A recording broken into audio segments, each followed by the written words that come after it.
Mi nombre es Catherine Tatiana Guardado Resino, soy del grupo 5 de Fisiología y vengo a presentarles el laboratorio número 3, que es cinética enzimática. Como primer punto tenemos el buffer de fosfato a diferente de pH. La primera pregunta es ¿cuál era el papel en la práctica de los elementos que se ocupó? El almidón es el sustrato, la saliva es la enzima y el cloruro de sodio es un inhibidor. Como segunda pregunta tenemos recordar qué es el buffer de fosfato. El sistema de tampón de fosfato consiste principalmente en el amortiguador de dihidrógeno fosfato y los monohidrógeno fosfato. Tercera pregunta tenemos cómo está compuesto. Es una solución acuosa y salina que contiene cloruro sódico, fosfato sódico, cloruro de potasio y fosfato de potasio. Su osmolaridad y concentración de iones de flúor, sodio y potasio es muy semejante al líquido extracelular, mientras que los grupos de fosfato mantienen el pH estable. La osmolaridad coincide con la del cuerpo humano isotónico. Se trata de una solución isotónica, es decir, la concentración de soluto es igual dentro y fuera de la célula y su pH es de 7.4. Cuarta pregunta, tenemos el pH óptimo del buffer. Tenemos que su pH es de 7.4. Y por último punto tenemos cuáles son los diferentes pH que se ocuparon en clasificarlo.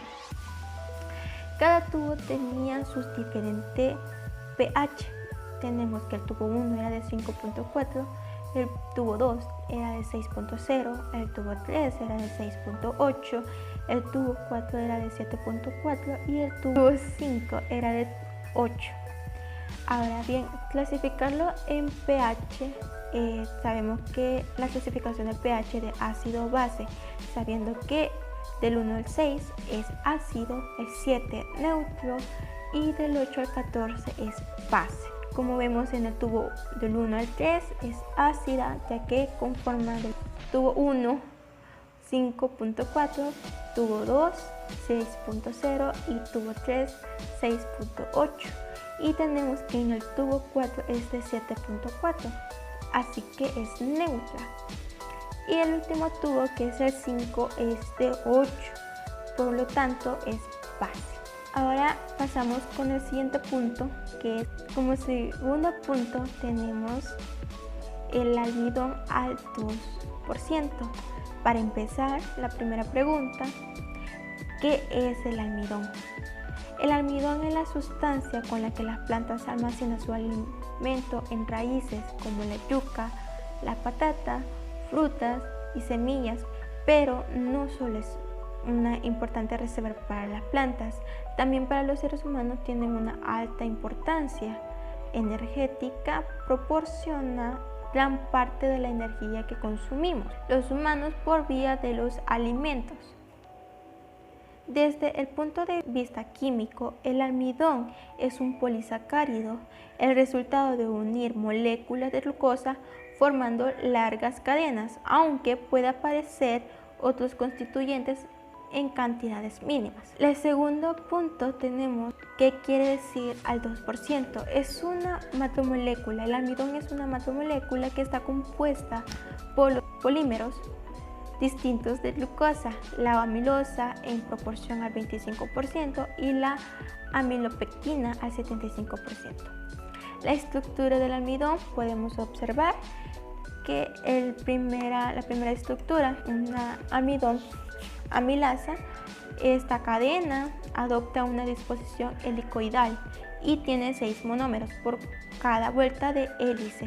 Suele consistir al 25 al 30% del almidón.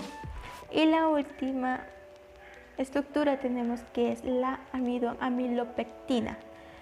Desde el punto de vista químico es una mezcla de dos polisacáridos muy similares, la amilosa y la amilopectina.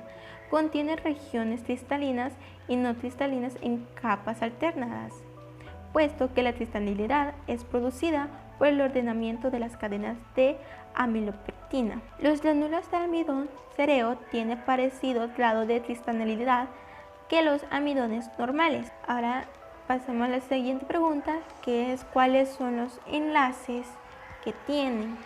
El almidón es un polímero formado por la unión de moléculas de alfa de glucosa unidos mediante el enlace de glucosídicos, que es de 1,4. ¿A dónde encontramos el almidón? Lo encontramos en alimentos vegetales y frutas, como lo son la harina de maíz, harina de trigo, arroz, pasta, papas. La banana es una fruta con almidón. Pasamos al tercer punto, que es la saliva. ¿En qué consiste la saliva? La saliva ayuda en el proceso de digestión. Antes de que los alimentos lleguen al estómago, la saliva empieza a descomponerlos mientras aún están en la boca. Esto lo hace con la ayuda de las enzimas, una sustancia química que se encuentra en la saliva. ¿Cómo está compuesta la saliva? La saliva es una secreción exócrina, compuesta por un 99% de agua. El otro 1% consiste en una variedad de electrolitos y proteínas.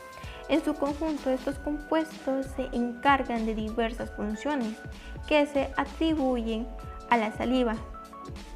El fluido de la cavidad bucal es incoloro, inodoro e insípido. ¿Qué factores determinan que haya una mayor o menor salivación en condiciones fisiológicas? La saliva es un fluido corporal con un importante papel en la protección de la salud oral. Su producción es el resultado de un complejo del sistema nervioso. El aumento de salivación consiste en malestares matutinos. Lo podemos observar en las mujeres embarazadas, infecciones de los senos nasales, garganta o periamigdalinas, picadura de araña venenosa, el veneno de los reptiles y hongos venenosos. La disminución de la salivación suele ser inflamación crónica de las glándulas salivares, radioterapia, deshidratación, factores psicológicos y fármacos. ¿En qué enzima se encuentra en la saliva? Llamada amilasa, empieza a descomponer algunos de los hidratos de carbono, que almidón y azúcar, que contienen los alimentos antes de que abandone la boca. ¿Cuál es la función de la saliva de digestión? ¿Cuál es la función de la saliva en la digestión? Tenemos lubricación, lubricar y mantener la humedad, la cavidad bucal, mucosa y dientes, ayudando a la correcta fonación y a la deglución de los alimentos.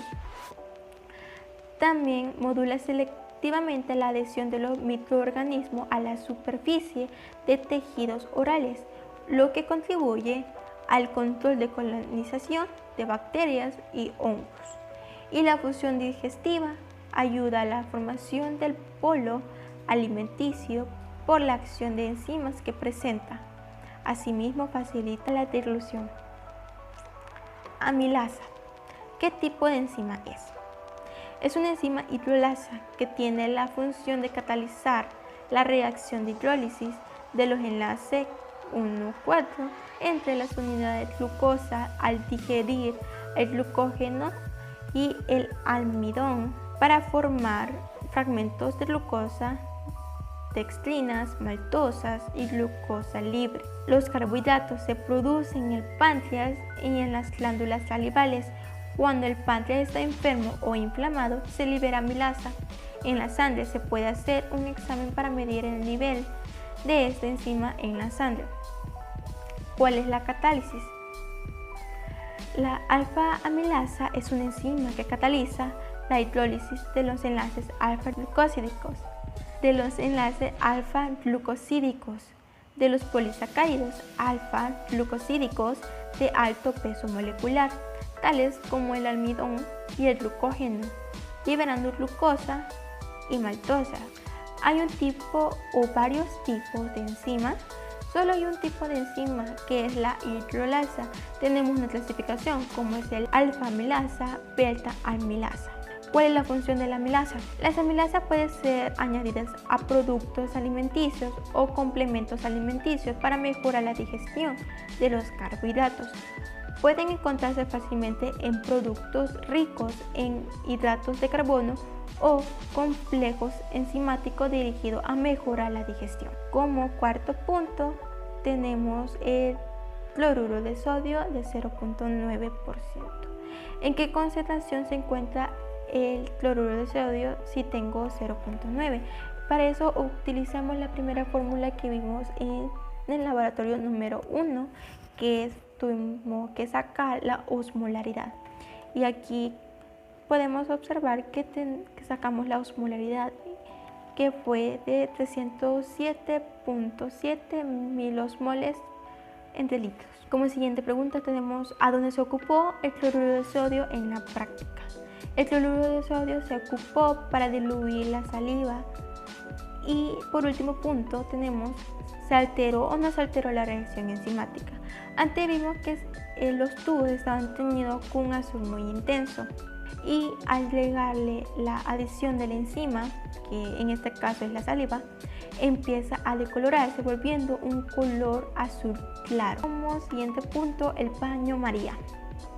Tenemos como la primera pregunta, ¿en qué momento ocupamos el paño María? Cuando tenemos los tubos con sus determinados reactivos, procedemos a colocar los tubos en baño María en 38 centígrados. ¿Por cuánto tiempo mantuvimos el baño María? Lo mantuvimos por 5 minutos. ¿En qué ocupamos el baño María? Para asemejar temperaturas fisiológicas. ¿Para qué sirvió el baño María? Durante los 5 minutos se diluyó la saliva con el cloruro de sodio al 0.9%. Se le agregó 1 ml de la saliva de los tubos y estos tuvieron una decoloración, que fue el azul claro.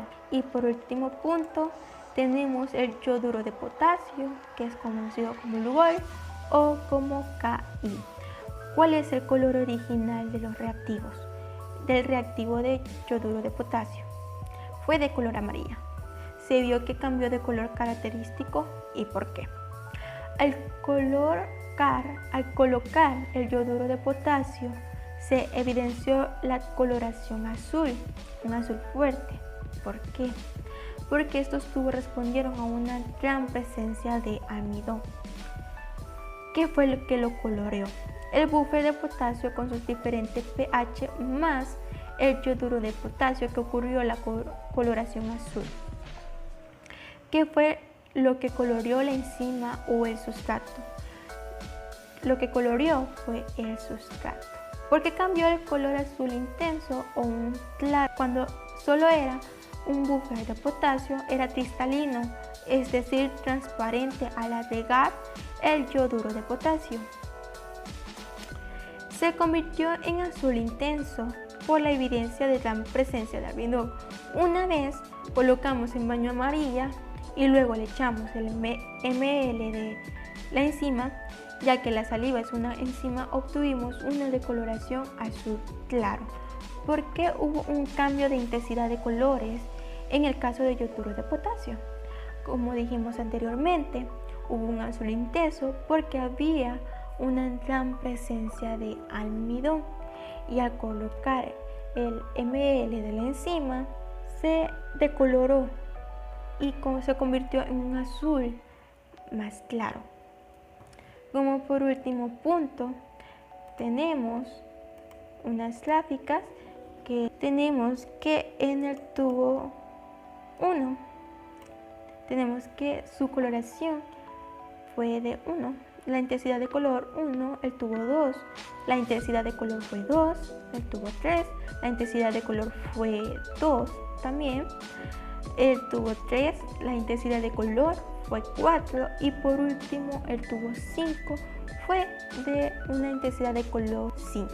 En el gráfico podemos ver que cada tubo tiene diferente pH, teniendo en cuenta que en el tubo 1 el pH es de 5.4 y la intensidad de coloración es 1, y el tubo 5 su pH es de 8 y la intensidad de color es 5. Podemos observar que el valor de cada tubo era registrado de menor a mayor, tomando en cuenta el pH. Por último, el gráfico número 2.